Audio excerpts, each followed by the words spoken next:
Hello everyone, welcome back to alpha medicine blogs. I hope you guys are doing absolutely fantastic. तो guys आज की video होने वाली है एनएमसी का जो नया ये सर्कुलर है उस पर, जो कि एफएमजी जो अभी बाहर पढ़ रहे हैं सभी एब्रॉड यानी कोई भी कंट्री में, तो उनके लिए है ये। और बेसिकली उनको करना क्या है, इंटर्नशिप वगैरह क्या प्रोसेस है उनका। ये सर्कुलर 4 मार्च का है, तो मैं अभी डाल रहा हूँ इसको।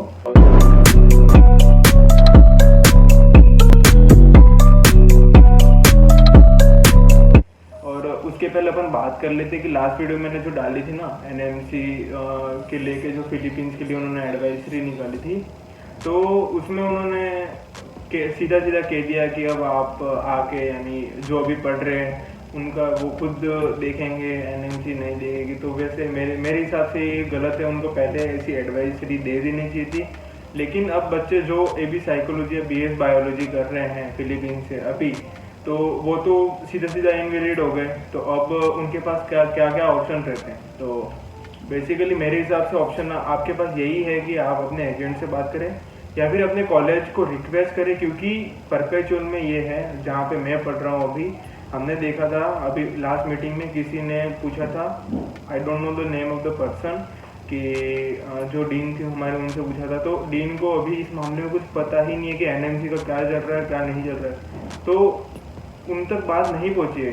तो आप मेक श्योर करें कि आपके एजेंट से आप ये कांटेक्ट में रहें और उनसे बात करें, क्योंकि आपका 2 महीने भी अगर रहा होगा तो आप सीधा सीधा इनवैलिड में आ जाएंगे, क्योंकि 18 नवंबर 2021 के पहले आपको ये सब कंप्लीट करना होता है।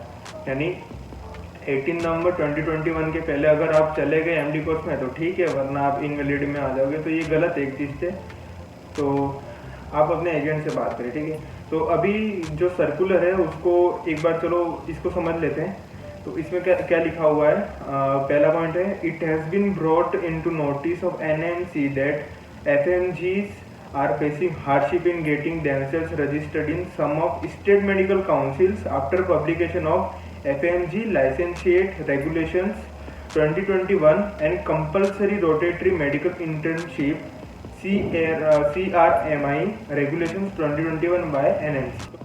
तो गाइस फर्स्ट पॉइंट में एनएमसी का ये कहना है कि जो फॉरेन मेडिकल ग्रेजुएट्स हैं उनको प्रॉब्लम आ रही है अभी स्टेट में अपने आप को रजिस्टर करवाने में, जो कि उन्होंने जो रेगुलेशंस निकाले थे कि आपको इंटर्नशिप अब करनी पड़ेगी, वो कंपलसरी है। तो उसके तहत, क्योंकि बहुत सी स्टेट अलाउ करती है विथ इंटर्नशिप, अगर आप बाहर से करके आए, जैसे फिलीपींस में हमारी इंटर्नशिप होती है लास्ट ईयर का, तो आपको अलाउ करते हैं। लेकिन कुछ ही ऐसी स्टेट्स हैं जो अलाउ करते हैं, जैसे गुजरात हो गया एंड आंध्र प्रदेश, लाइक ऐसे कुछ स्टेट्स है वो आपको अलाउ करते हैं। लेकिन राजस्थान और ये स्टेट आपको अलाउ नहीं करते, वहाँ पे आपको इंटर्नशिप करनी पड़ती है। तो इनका यही कहना है कि उनको दिक्कत आ रही है। तो आगे के पॉइंट में उन्होंने सब कुछ क्लियर आउट किया। तो आप आइए सेकेंड पॉइंट को समझ लेते हैं।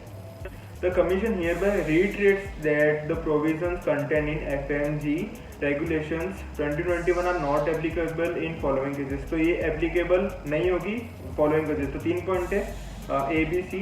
A, FMGs who have acquired a foreign medical degree or primary qualification as the case may be prior to 18th November 2021।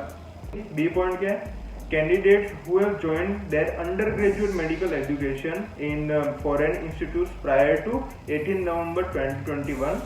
and C point क्या, such foreign medical graduates who are specifically exempted by central government by notification। Basically तीनों point क्या एक साथ समझ लेते हैं कि FMG जो बाहर पढ़ रहे हैं, अगर उन्होंने अपनी डिग्री 18 नवंबर 2021 से पहले ले ली तो उनको कोई दिक्कत नहीं है। अगर वो 18 नवंबर 2021 से पहले एमडी कोर्स में चले गए तो उनको कोई दिक्कत नहीं है। अगर उनको सेंट्रल गवर्नमेंट से ऐसी कोई नोटिफिकेशन मिली है, जैसे एनएमसी ने कुछ नोटिफिकेशन दे दिया, फिर एमसीआई ने कोई नोटिफिकेशन उस कंट्री के हिसाब से दे रखी है, तो उनको कोई दिक्कत वाली बात है नहीं। तीसरा पॉइंट ये है कि therefore the FMGs who have acquired a foreign medical degree or primary qualification as the case may be, and the candidates who have joined their education in foreign institutes prior to 18 November 2021 shall be governed by provisions contained in previously applicable regulation, namely the screening test regulations 2002 and the eligibility requirement for taking admission in undergraduate medical course in a foreign medical institutions regulations 2002। तो guys point number 3 का मतलब सिर्फ इतना ही है, इन्होंने बहुत सारा regulations और ये डाल दिए, तो कंफ्यूज होने वाली बात नहीं है। इनका कहना सिर्फ इतना ही है कि अगर आपने 18 नवंबर 2021 से पहले बाहर कहीं एडमिशन लिया है, अब्रॉड कहीं एडमिशन लिया है, तो आपको जो इनका जो रेगुलेशन इन्होंने निकाली थी 2002 वाली, और इन्होंने जो स्क्रीन में जो एलिजिबिलिटी रिक्वायरमेंट्स निकाली थी, तो आपको उसके तहत रखा जाएगा, न कि अभी जो नई नई एडवाइजरीज आएगी 18 नवंबर 2021 के बाद उनके तहत रखा जाएगा। तो इस पॉइंट में क्लियर है अपन। आइए चौथा पॉइंट क्या है। However, the CRMI regulations have been made effective from date of publication in Gazette of India. That means 18 November 2021. As per the provision contained in NMC's CRMI regulations, Indian citizens, including overseas Indian citizens, who are FMGs who do not fall under the purview of NMC regulations 2021 shall be regulated by provisions of कुछ section से ये dated the 2nd September 2020 and shall be required to complete CRMI in India if they have not undergone such practical training after obtaining such qualification as may be required by rules and regulations in force in the country granting such qualification or has not undergone any practical training in that country. तो point number 4 इतना बड़ा है, जैसे इन्होंने article वगैरह चिपका रखे हैं इसमें, और थोड़ा कंफ्यूज सा कर रखा है। हर पॉइंट में इन्होंने 18 नवंबर 2021 का जिक्र बिल्कुल किया है। इसका मतलब ये है कि 18 नवंबर, यानी पॉइंट नंबर 4 का मतलब यही है कि 18 नवंबर 2021 से पहले अगर आप चले गए हो बाहर पढ़ने के लिए, तो आपको पहले जो रेगुलेशंस आए उन क्राइटेरिया के बेसिस पर रखा जाएगा, न कि अभी जो आने वाले जो नए नए एडवाइजरी से उनके बेसिस पर रखा जाएगा। और अगर आपकी कंट्री में, आपकी मेडिकल कॉलेज में ऑलरेडी इंटर्नशिप होती है, तो आपको इंडिया के इंटर्नशिप करने की जरूरत नहीं है, लेकिन कुछ स्टेट्स करवाती है तो वो तो मैंडेटरी है।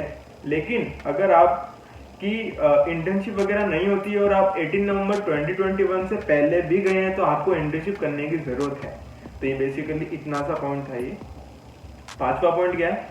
In addition to the above, it has further been observed that there are also some FMGs with incomplete internship due to such compelling situation which is beyond their control, such as COVID-19 and war, etc.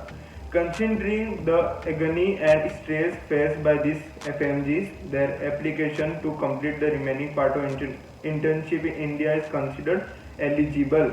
Accordingly, the same may be processed by state medical councils, provided the candidates must have clear FMG before applying for completion of internship in India. पांचवा point सबसे best लगा मुझे, क्योंकि अभी अब सबको पता है कि यूक्रेन की क्राइसिस है और बहुत से बच्चे हैं जो लास्ट ईयर में होंगे, तो उनके लिए क्या होगा, ये सब बातें आ रही थी। तो एफएमजी जो एनएमसी अपनी, इन्होंने अभी एक बहुत अच्छा काम किया है ये बेसिकली, और कोविड-19 वालों में भी जो फंसे थे उनके लिए भी बहुत अच्छा काम है। जैसे ऑनलाइन इंटर्नशिप कर रहे थे कुछ लोग ऑनलाइन, उनका लास्ट ईयर चल रहा था, तो उनके लिए ये सब चीजें हैं। तो पांचवा पॉइंट क्या है बेसिकली, कि ऐसे बच्चे जो कि क्राइसिस या फिर वॉर जैसी सिचुएशन, इन्होंने वॉर मेंशन किया है, मतलब यूक्रेन को लेके ही किया है, और बाकी तो कोई अभी तक वॉर हुआ नहीं मेरे हिसाब से, तो यूक्रेन और ऐसी कंट्रीज को लेके किया है जैसे।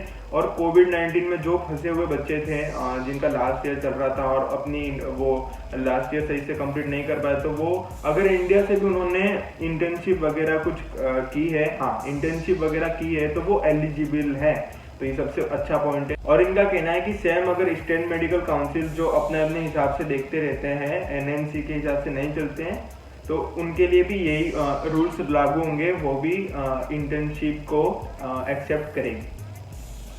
6 पॉइंट क्या है, टेकिंग इनटू द कंसिडरेशन और relevant provisions of NMC regulation and circumstances, the commission decided to issue the detailed guidelines और process which is required to be followed by state medical council for grant of registration of FMGs till further instructions from commission or implementation of next exam, whichever occurs earlier. State Medical Council should ensure the following condition criteria while processing the case of a grant of registration of FMGs. में इनका इतना ही कहना है कि NMC ने जितने भी अभी सर्कमस्टांसेस जो सर्कुलर वगैरह इन्होंने पास किए हैं, एडवाइजरीज वगैरह पास किए, चाहे किसी कंट्री को लेके हो या फिर किसी अब्रॉड, यानी जितने बच्चे पढ़ रहे हैं उनको लेके कुछ पर्टिकुलर एक ही एडवाइजरी हो, तो उनके तक स्टेट मेडिकल काउंसिल्स को भी उनको फॉलो अप करना पड़ेगा, यानी उनकी मनमानी नहीं चलेगी। और एनएमसी इस पे बहुत जोर दे रही है। और इनका ये भी कहना है कि स्टेट मेडिकल काउंसिल्स को अभी ये सब एडवाइजरीज एनएमसी की माननी होगी जब तक कि नेक्स्ट एग्जाम और कुछ नई एडवाइजरी उनकी तरफ से नहीं आती इसको लेके। और स्टेट मेडिकल काउंसिल्स को उनको फॉलो अप करना पड़ेगा, उनको उन बच्चों को ग्रांट करना पड़ेगा, उनको लेना पड़ेगा, उनको एडमिट करना पड़ेगा अपने अपने हॉस्पिटल्स में, चाहे वो इंटर्नशिप हो, चाहे वो हॉस्पिटल ड्यूटीज वगैरह के लिए हो, तो उनको ये सब चीज़ें करनी पड़ेगी। तो गाइस अंडर 6 के जो छठा पॉइंट है उसके नीचे कुछ 7 पॉइंट दे रखे, तो एक बार इसको समझ लेते हैं। पहला पॉइंट क्या है? The medical qualification degree must be registrable to practice medicine in their respective jurisdiction of country in which the medical degree is awarded and per with the license to practice medicine given to citizen of that country। तो पहले point का meaning इतना है कि वो medical degree जो आप बाहर से लेके आ रहे हैं वो एनएमसी और एमसीआई की क्राइटेरिया के बेस में वैलिड होनी चाहिए, क्योंकि बहुत सी कॉलेज जो पैसा तो लेते हैं लेकिन वो अप्रूव नहीं है एनएमसी। तो आप पहले ये चेक कर ले कि आपकी कॉलेज से अप्रूव है, तभी आप वहाँ पे पढ़ने जाए और अपना पैसा वेस्ट ना करें। सेकेंड पॉइंट ये है कि documentary evidence certifying successful completion of physical training or internship during the medical qualification equivalent to MBBS if conducted in foreign institute। Second point का इतना ही है कि अगर आप बाहर से इंटर्नशिप करके आ रहे हैं तो आपको उसका प्रूफ भी देना पड़ेगा एनएमसी को, तभी वो आपको आपका रजिस्ट्रेशन करेंगे, आपको वैलिड करेंगे, यानी आपकी डिग्री पे थप्पा मारेंगे कि हाँ भाई आप वैलिड हो, आपको अब लाइसेंस मिल जाएगा। तो पासपोर्ट डिटेल्स है, इमिग्रेशन डिटेल्स देनी है। फोर्थ पॉइंट क्या है? FMG conducted by National Board of Examination NB should be cleared by candidate seeking registration in India. तो एग्जामिनेशन जो होता है एफएमजी वो आपको क्लियर करना जरूरी है अगर आपको इंडिया में प्रैक्टिस करनी है तो। फिफ्थ पॉइंट क्या है? If the candidate is found fulfilling all the above mention criteria provisional registration may be granted by state medical councils for 12th month internship or balance period as case may be। तो अगर आप ऊपर के ये जितने भी point है सबको क्लियर करते हैं तो स्टेट मेडिकल काउंसिल आपको 12 मंथ के इंटर्नशिप को वैलिडिटी देगी। अगर ये बाकी के जो पॉइंट्स हैं उनको भी समझ लेते हैं तो किस लिए कह रहे हैं ये। अगला पॉइंट है internship shall be permissible in the medical college hospital और hospital attached to medical colleges permitted by commission. तो एनएमसी ने जिन हॉस्पिटल इंडिया में जिन हॉस्पिटल्स को परमिट किया है उनके तहत ये इंटर्नशिप होनी चाहिए आपकी। नेक्स्ट पॉइंट क्या है? The maximum quota of allocation of internship of to FMGs must be restricted to additional 7.5% of total permitted seats in a medical college. तो एनएमसी का ये कहना है कि एफएमजीज जो इंटर्नशिप करने वाले हैं आपके कॉलेज में, इंडियन कॉलेज में, तो उनके लिए एडिशनल 7.5% सीट्स रहनी चाहिए। नेक्स्ट लास्ट पॉइंट क्या है? State medical council should be obtain an undertaking from the medical college that no amount or fee is charged by the medical college from the FMGs for permitting them to do their internship. The stipend and other facilities to FMGs should be extended equivalent to Indian medical graduates being trained at government medical colleges as fixed by the appropriate authority applicable to the institution or university or state। तो last point भी अच्छा है। इसमें NMC का ये कहना है कि जो इंडिया में वो कॉलेज जहाँ पे एफएमजी पास करके स्टूडेंट्स वहाँ पे इंटर्नशिप कर रहे हैं तो वो एक भी रुपया उनको चार्ज नहीं कर सकते हैं। अगर वो ऐसा करते हैं तो वो एक अपराध है उनके लिए, that is crime for that, और उनको एनएमसी की ये बात माननी पड़ेगी। लेकिन अगर आप एफएमजी से पहले जाते तो वो ऑब्वियसली लास्ट ईयर के लिए, यानी जो इंटर्नशिप होती है आपको उसके लिए आपको देते हैं, आपको यानी आपको पैसे देने पड़ते हैं वहाँ पे इंटर्नशिप करने के लिए। कि स्टीपेंड को लेके जो आपको पैसा मिलता है अगर आप इंटर्नशिप करते हो उसको लेके, तो इसमें यह है कि उन्होंने वो यूनिवर्सिटी और स्टेट पे छोड़ दिया कि अगर वो देना चाहे तो देंगे। अगर नहीं देना चाहे तो नहीं देंगे। तो गाइस ये थी एक सर्कुलर आया था 4 मार्च को, तो मैंने सोचा कि आप तक पहुंचाया जाए। जो भी एफएमजी जो अभी 18 नवंबर 2021 से पहले बाहर पढ़ने गए हैं उनके लिए है ये सब चीज़ें। और एबी साइकोलॉजी बीएस बायोलॉजी के लिए ऑल द बेस्ट। अगर आपको कुछ प्रॉब्लम आ रही है और अगर आप फिलीपींस से हैं तो बिल्कुल आप कांटेक्ट कर सकते हैं, आप कमेंट कर सकते हैं। मैं लास्ट वीडियो पे तो मैं ऑलरेडी पोस्ट कर चुका हूँ उसको, जो एडवाइजरी मैंने एक्सप्लेन कर चुका हूँ वहाँ पे। So with that said, thank you for watching this video and I hope कि आपको ये वीडियो से कुछ इंपॉर्टेंट नोटिस मिली होगी, आपके कुछ डाउट्स क्लियर हुए होंगे। सो लाइक शेयर सब्सक्राइब सब कहने की जरूरत नहीं पड़नी चाहिए, आप कर देना।